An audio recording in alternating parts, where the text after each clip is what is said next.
বুয়েট ছাত্রের উপরে হামলাকে কেন্দ্র করে শাহবাগে অবস্থান নিয়েছে বুয়েট শিক্ষার্থীরা। এই মুহূর্তে তারা ব্রিফ করছে, আমরা একটু সরাসরি যেতে চাই।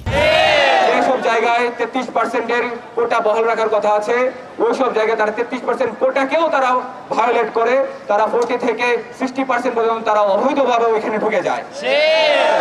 ইভেন যেসব জায়গায় দেখা যাচ্ছে যে তারা ওই কোটা নিয়ে প্রমোশন পাচ্ছে না, ওইসব জায়গায় তারা জোর জবরদস্তি করে এমডিকে চেয়ারম্যানকে জিম্মি করে তারা ভারপ্রাপ্ত চৌধুরী দায়িত্বে প্রমোশন নিয়ে নেয়।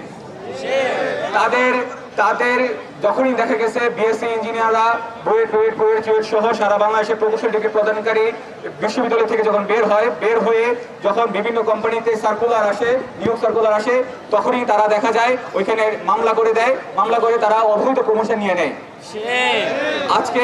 আজকে আপনারা যে দেখতেছেন সারা দেশে প্রকৌশল সমাজ জেগে গিয়েছে, এটার পিছনে এক নম্বর কারণ হচ্ছে দীর্ঘদিন প্রায় যুগ যুগ ধরে প্রকৌশলী সমাজের উপরে যে ভয়াবহ রকমের বৈষম্য চলছে, এই বৈষম্যের বিরুদ্ধে এটা আমাদের আওয়াজ। কিন্তু এতদিন পর্যন্ত আমরা শুধুমাত্র নন ভায়োলেন্ট উপায়ে আমরা এগোচ্ছিলাম। আমরা কখনো চাইনি জনভোগান্তি হোক।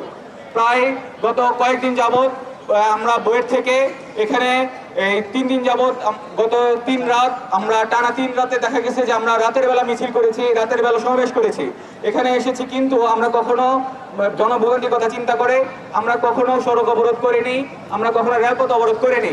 কিন্তু ওই জায়গায় যে ডিপ্লোমা সন্ত্রাসীরা তারা সারা দেশের মানুষকে কষ্ট দেওয়ার জন্য বিভিন্ন সময় তারা সড়ক অবরোধ করেছে, তারা রেলপথ অবরোধ করেছে এবং তারা দেশের মানুষকে এক প্রকার জিম্মি করেছে। এই সন্ত্রাসীরা শুধুমাত্র যে এই জায়গাতেই তারা আটকে থাকে এরকম নয়, তারা সর্বক্ষেত্রে যারা বিভিন্ন বড় জায়গা থেকে ভার্সিটিগুলো থেকে ইঞ্জিনিয়ার হিসেবে বের হচ্ছে, তাদেরকে তারা হীনমন্যতার কারণে, তাদের মেধার যে একটা হীনমন্যতা আছে, এই হীনমন্যতার কারণে তারা সব সময় এই ইঞ্জিনিয়ারদেরকে প্রতি তারা বৈষম্য করে এবং তাদেরকে নিপীড়ন করতে চেষ্টা করে। তো এই সূত্র ধরে তারা নেস্কোর যে প্রকৌশলী রুকন ভাইকে তারা আটক করে, অবরুদ্ধ করে, হুমকি দেয় এবং শেষে জবাই করে হত্যা করার কথা বলে এবং সাথে তারা এই কথাটা বলে যায় যে তুই যদি পারিস তাহলে আমাকে কিছু করিস, তোরা কিচ্ছু করতে পারবেন, তোর কোনো বাপ আমার কিছু করতে পারবে না। তো আমরা এই জন্য গতকাল থেকে আমরা চেয়েছি সর্বত্রভাবে যেন এটা সমাধান হয়, কিন্তু এটার সমাধান সরকার এখন পর্যন্ত করেনি। না ওদেরকে স্থায়ীভাবে বহিষ্কার করেছে কোম্পানি থেকে, না ওদেরকে এখন পর্যন্ত অ্যারেস্ট করা হয়েছে।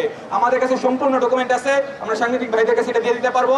তো আমরা সরকারের কাছে দাবি জেনেছিলাম যে আপনারা ওদেরকে অ্যারেস্ট করেন, আপনারা ওদেরকে স্থায়ীভাবে বহিষ্কার করেন এবং আমাদের যে 3 দফা দাবি আছে এটা মেনে নেন। কিন্তু আফসোসের বিষয় সরকার এখন পর্যন্ত আমাদের কথাগুলো মেনে নেয়নি এবং আমরা যে 8টা পর্যন্ত আলটিমেটাম দিয়েছিলাম যে সরকারের উপদেষ্টা পরিষদ থেকে যেন এসে আমাদের কথাগুলো যেন তারা মেনে নেয়, কিন্তু তারা এখন পর্যন্ত তাদের মধ্যে কোনো প্রকার তারা কর্ণপাত করেনি। এই কারণে আমরা আমাদের পরবর্তী কর্মসূচি আমরা এখন ঘোষণা করব। আমাদের পরবর্তী কর্মসূচি ঘোষণা করবেন প্রকৌশলী অধিকার আন্দোলনের প্রেসিডেন্ট এম ওয়ালিউল্লাহ ভাই।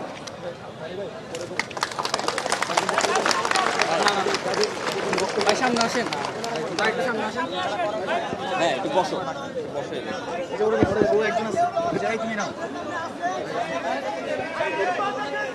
রাজপথে তোর বাপেরা আইনি পা দেখেছ, রাজপথে তোর বাপেরা আইনি পা দেখেছ, রাজপথে তোর প্রিয় দেশবাসী,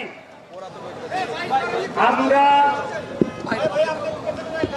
দেশের সংস্কারে, দেশের কল্যাণে যে 3 দফা দিয়েছি, ইতিমধ্যে আপনারা আমাদের 6 মাসের জার্নি এবং দীর্ঘ 40 বছরের যে বৈষম্যের বিরুদ্ধে প্রতিবাদের সারাংশ আপনারা জানতে পেরেছেন। আমরা এখন পর্যন্ত যে নন ভায়োলেন্ট উপায়ে আন্দোলন করেছি, আমরা ভবিষ্যতেও দেশবাসীকে সাথে নিয়েই দেশের কল্যাণে আমাদের দাবিগুলো আদায় করতে চাই। একটা জিনিস স্পষ্ট বোঝা দরকার, কোনো ডিপ্লোমা অথবা কারো বিরুদ্ধে আমাদের আন্দোলন নয়। আমাদের আন্দোলন হচ্ছে প্রকৌশল খাতের সংস্কারের জন্য। আপনারা সবসময় শুনে থাকেন যে দেশের প্রকৌশলীরা সবচেয়ে বেশি দুর্নীতি করে, কিন্তু এই প্রকৌশলীরা কারা? টেকনিশিয়ান। আমরা বলতে চাই সামগ্রিকভাবে প্রকৌশল খাতের সংস্কার হলে মেধাবীরা এখানে আসবে এবং দেশের সামগ্রিক উন্নয়ন হবে।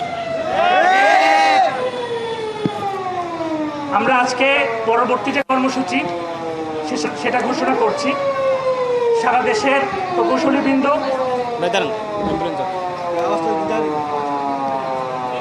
দেশের বর্তমান এবং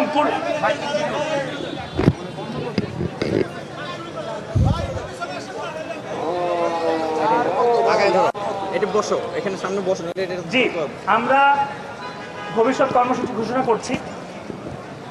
দেশের সমগ্র শিক্ষা প্রতিষ্ঠানের এবং সমগ্র শিক্ষা প্রতিষ্ঠানের প্রকৌশলী শিক্ষার্থীবৃন্দ এবং প্রকৌশলীরা সন্ত্রাস এবং বৈষম্য বিরোধী লং মার্চে ঢাকামুখী অংশগ্রহণ করবে।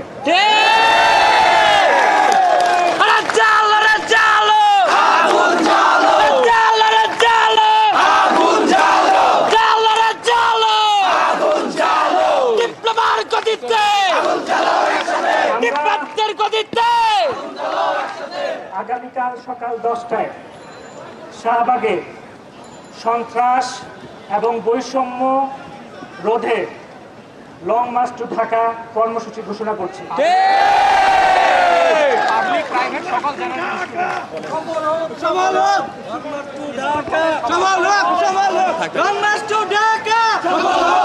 আমরা সরাসরি দেখছিলাম শাহবাগ থেকে বুয়েটের শিক্ষার্থীরা অবরোধ করে বিক্ষোভ করছে, সরাসরি ছিলাম সেখানে।